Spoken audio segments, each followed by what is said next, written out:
Mėlieji, štai ir vėl švenčiame vasario 16-ąją. Tai yra viena tauriausių datų, viena tauriausių dienų mūsų valstybės gyvenime. Nuo šitos datos, nuo 1918 m. vasario 16 mes skaičiuojame savo valstybės, Lietuvos valstybės gyvavimą.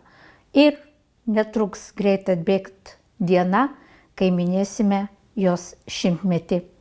Tai yra proga mums sugrįžti mintimis į savo valstybės praeitį, jos raidos etapus, prisiminti, kaip pasinaudodami palankiomis istorinėmis aplinkybėmis 20 Lietuvos inteligentų, Lietuvos tarybos vyrų paskelbė apie nepriklausomą demokratiniais pagrindais sutvarkytą Lietuvos valstybę, kad ji atkuria ryšius su savo kaimynėmis.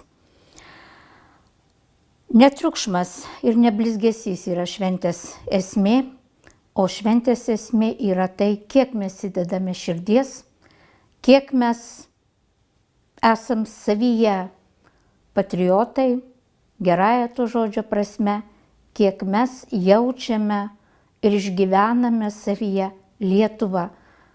Justino Marcinkevičiaus žodžiais tariant, jeigu mes prisimename ir žinome, kaip gražiai upė, pievas, kelias mus augino, kaip gražiai mums skamba vienas žodis Lietuva.